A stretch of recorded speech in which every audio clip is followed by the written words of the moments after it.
On October 14th, 2023 at 1:55 p.m. Eastern U.S. time, calculate that for your own time zone, we've got a highly charged new moon in Libra solar eclipse. This one is an annular eclipse, so not a total one, but it culminates a week of extremely intense transits. Starting on October 8th, Venus, the ruler of this eclipse, moves from Leo into Virgo. She's been in Leo for over 4 months, so this is a big shift. And then on that exact same day, we've got Mars in Libra squaring Pluto in Capricorn exactly, while still very close to the South Node. That could bring some major power struggles, major changes. Then on October 11th in the United States, we've got the second National Emergency Alert Test. On October 12th, Mars enters Scorpio, which Mars co-rules. So that's another, power move, because Mars in Libra has been a little weak. Mars doesn't really like Libra that much, but Mars in Scorpio, very happy. Then we've got Friday the 13th, which is always a bit of a wild card. And then we have the Saturday, October 14th eclipse. So we're going to get into more of the details of the exact aspects of the eclipse, but I do want to start out with the Sabian symbol for this one. So it occurs in the 21 to 22 degree range. We always round up.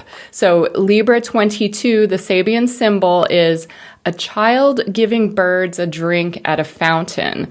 And then Dane Rudyard goes on to elaborate with a keynote: the concern of simple souls for the welfare and happiness of less evolved beings who thirst for life renewed. So this kind of goes with our Libra theme and also with this nature of highly charged events. So anytime you have kind of a paranormal event or an eclipse or something that kind of cracks open normal reality, how you experience that really depends a lot on your level of awareness, in addition to whatever's going on with your personal transits and progressions. So anyone who has anything in cardinal signs, Aries, Libra, Cancer, Capricorn, from about 17 degrees to around, say, 24 degrees of those cardinal signs, you're going to feel this much more than most people, but we are all going to feel it because of that intensifying week leading up to this event. Also, at the time of the eclipse, Mercury in Libra is, it's within a few degrees of the eclipse itself, but it's exactly opposite Chiron in Aries. And so we can anticipate that we're going to have some healing messages that come through as a result of the eclipse. And how that plays into the Sabian symbol is you may be one of the people that's in need of the healing message, or you may be one of those people who's bringing a message of healing to someone else. We're not all at the same point in our own level of awakening, and there's areas of life where we're further ahead than other areas. Sometimes we all have our own little personal peccadillos that we're working through, but basically, this eclipse is asking us, if you are further evolved, if you have a bigger idea of the energies in play, to share that knowledge in whatever way you can that would be helpful for people who may not know what's going on, who may be blindsided by kind of a rapid fire changing reality that you may have been anticipating, especially if you've been tracking the astrology. There's reason to know that things are happening. But for a lot of people who are just kind of going about their daily business, it could come as a bit of a blindside. We could see some kind of black swan events. I've been told that you can kind of shift that black swan event, if we have one, into more of a T-Rex ride a white swan kind of energy, if you know that song. But really, it's important to recognize where you need healing and where are those messages coming through, but also what are you being called, what are you being led to share with other people? Because this is an eclipse in Libra, which is a sign of relationships. It's a sign of balance and a sign of justice. It's also a sign of beauty and harmony. So we may see some kind of very disruptive events happening in this week or certainly in this month. There's a lot of moving parts. This eclipse actually quincunxes Uranus and Taurus. I'm going to put the chart up here just for a few moments. You can see there's a lot going on with this eclipse. I have a very detailed explication on my blog, but I want to get more of the general energy of what we might see, just because, again, this is a collective event and it feels like a pretty pivotal one. So that quincunx with Uranus, that ups the ante. It ups the energy of, come on, let's break free. I'm getting tired of waiting. Why are all these people not awake? How come I have to wait? There's that impatience. I'm encouraging people to kind of temper that, again, with that Sabian symbol, thinking of, the child giving birds a drink at a fountain. It's like, yes, not everybody's at the same place. Yes, there's breakthrough energy available, but also to keep in mind, conjunct Uranus is Lempo. Lempo is a trans-Neptunian object connected with Finnish mythology. To me, this seems a little bit like the Dionysian energy, just in the sense that on the one hand, Lempo is a fertility god and a god of love, but certainly since Christian times, Lempo has been considered almost like a demonic energy or this ability to take over someone. So if you're familiar with the story of Dionysus and kind of how his followers could just go mad in their ecstasy and commit kind of crazy acts that they would not do if they were sober. There is kind of that energy right next to Uranus, which is always kind of rowdy, and that's quincunxing this eclipse. So Uranus is in Taurus, and so Taurus and Libra, both of those ruled by Venus, that does give us a clue. Okay, how can we handle this? And one of the ways is to really tap into that love energy. Also conjunct Uranus and Lempo in Taurus is Minerva, and that's encouraging. That's wisdom energy. And again, tying into that Sabian symbol of kind of watching out for other people who may not be quite at your level of consciousness. You want to bring the love, you want to bring the wisdom into the mix that can kind of temper some of that Uranian potential, also temper some of that Lempo energy, and maybe help us find some very unexpected solutions to legal problems, to balance issues, and to relationships. So there is a potential for some real breakthrough energy, but just a heads up, if you are someone who suffers with bipolar or schizophrenia or schizoaffective disorder or hallucinations, anything like that, you might want to really make sure that your environment is as stable as possible at the time of this eclipse and really for the whole week leading up to it, just because the energies are kind of intense. Same thing, even if you are managing the energies well yourself, just be aware that some of this could be the kind of energy that we sometimes see, mass shootings or mind control situations showing up. I'm not predicting that, but it could happen. So this is kind of a see something, say something kind of time, but also a time of situational awareness, just kind of recognizing what's going on around you. You might not want to be around big crowds or, strobe lights or things that could be triggers for other people, even if you yourself aren't triggered by that. On the other hand, you might be somebody who feels called to go to those situations, and if something happens, then you are that person that brings the wisdom and brings the love that's needed in the midst of the chaos. So again, as I said, anytime you have a highly charged event, It can play out very differently depending on what's going on in your chart, but also what level of consciousness are you engaging these energies. So another thing to bear in mind at the time of this eclipse, again, it's in Libra, and with that Uranian energy, there could be an urge for breakups, not just breakthroughs. I would suggest if there's any way that you can possibly not break up with someone right on this eclipse, or even like between the 8th and the 14th, maybe try to hold off, just because there's another factor with Hylonomy or Hylonomy. She's at 22 degrees Capricorn, so squaring this eclipse, also squaring the nodal axis and squaring Chiron in Aries. Hylonomy, she was a centaur. She was married to Solaris. And when he was killed in battle, she was so grief-stricken, they were soulmates, that she took the sword that killed him and she killed herself. And so there is this kind of baked in potential for suicide, or for people like taking the separation from a loved one really too intensely. And not to like put that as a prediction, but it's just something that's in the mix. The positive side of Hylonomy would be knowing like who or what are you willing to die for. So that's not something that you necessarily have to share the answer with anybody.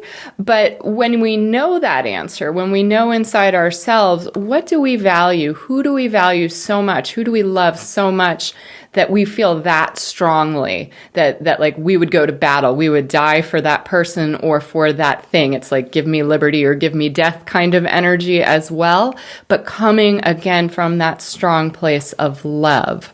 So these are some of the energies in the mix. Another thing to keep in mind is we've got at 23 degrees Aries, Lachesis. Now, 23 degrees Aries is very, very close to the North Node, which is at 24 degrees Aries right now. And Lachesis was one of the three fate sisters. So the Moirai in ancient Greece were considered the fates. And there was Clotho, who's associated with beginnings and kind of spinning the thread of fate. And then Lachesis, who determines how long that string is, how long somebody gets to live. And then Atropos, who cuts it at the proper time. So at the time of this eclipse, we've got Lachesis, the allotter, the one who decides how long something lasts, how long your life lasts, or how long a situation lasts. And that's conjunct the North Node destiny point. So we could see some real endings, either endings of relationships or endings of situations or even endings of lives. Again, this is very intense energy, and eclipses spread out over the next 6 months. So it doesn't mean, everybody's going to drop dead or every relationship is going to end right on October 14th. But this energy is all in the mix right now. And I just think it's important to realize that the stakes are quite high at this time. Knowing that there's not only the North Node destiny point, but also one of the three fate sisters pretty much in the same point, opposite this eclipse, really starts to illustrate just how high the stakes are at this time. Now, another thing that I really want to look at is, so I mentioned how Mercury in Libra is at 17 degrees and Chiron in Aries also at 17 degrees at the time of the eclipse. That means we've got an opposition, and Chiron is kind of loosely opposing the eclipse, but very tightly opposing Mercury. So those healing messages come through, but it's also a kind of preparation for an even bigger astro event that I don't think it's too early to start preparing for. We may get some downloads about this at the time of the eclipse, or certainly coming up in the next few months. So on April 8th of 2024, there is a new moon solar eclipse in Aries.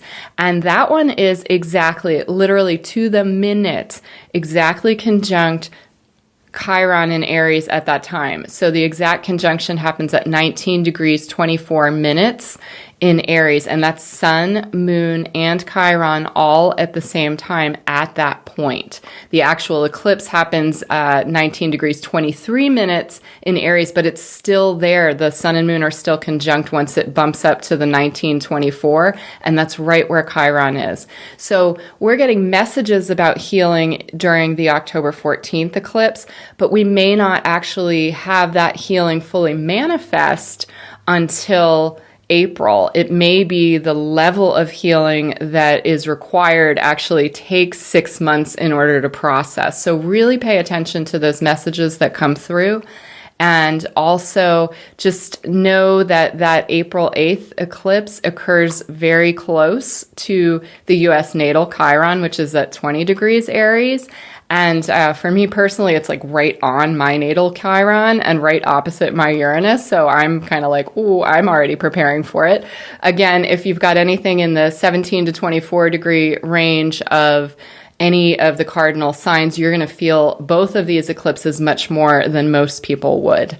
So also, just on kind of a little announcement note, I wanted to say that my North Node horoscopes that I write every quarter, those are out for the fourth quarter. I have a link below. I do those each quarter. They're totally free. You don't have to sign up for like a mailing list or anything. It's just something that I offer. Those are available on my blog.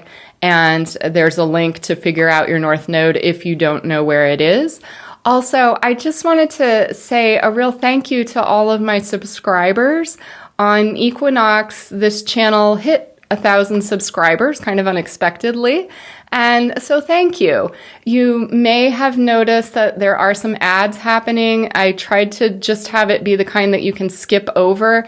And I'm not trying to get rich off of YouTube at the moment. I've made 66 cents. So yeah, not trying to make this into a full-time job or something, but it does help to offset the cost of producing the videos. I know nothing about technology. I actually pay a good friend of mine to edit the videos for me and do the thumbnails and everything. So just anytime that you subscribe and like and comment, it does apparently help YouTube to put my content more up there, and it helps the channel to grow. So I appreciate everybody who has done that, and just really, truly thank you. I really appreciate the support.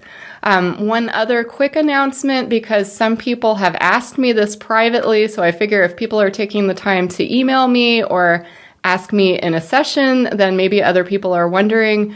Yes, I coordinate my clothes and my pendants to the energies. I do that on purpose in case people are not that astro literate. Like if you don't really understand what I'm talking about with like conjunction and squares and oppositions, what this allows is just for some of the energy to come into the mix. And so you're kind of getting that vibration, even if your mental realm does not totally understand it, the intuitive side of you is able to process that. So one other thing that I did want to mention about this particular eclipse is that asteroid Isis conjuncts the eclipse, and she brings kind of an extra magical quality to it. She's associated with motherhood, protection of women during childbirth, but also magic and love. In particular, that deepest quality of love, kind of the soulmate love where you can forgive anything. You just have absolutely unconditional, almost unfathomable love for someone else. So at the same time that we've got these relationship energies that are maybe bringing tension, maybe triggering you to feel like, okay, I need to break away, also pay attention to those relationships where they are just unshakable, where no matter what, you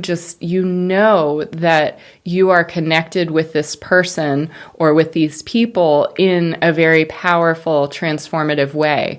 Because again, this is a highly charged event and it's conjunct one of the most magical asteroids that it could be.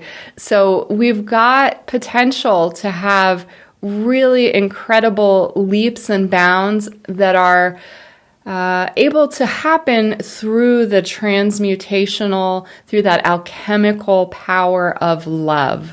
So on that note, I'm going to wish you a magical eclipse, and also hope that all of this goes the very best for you. Remember that we are called to help those who are maybe not understanding what's going on. So if you are someone who, you follow all of these eclipse videos, all of the moons and everything, maybe share some of that information with people who could benefit from it at this time.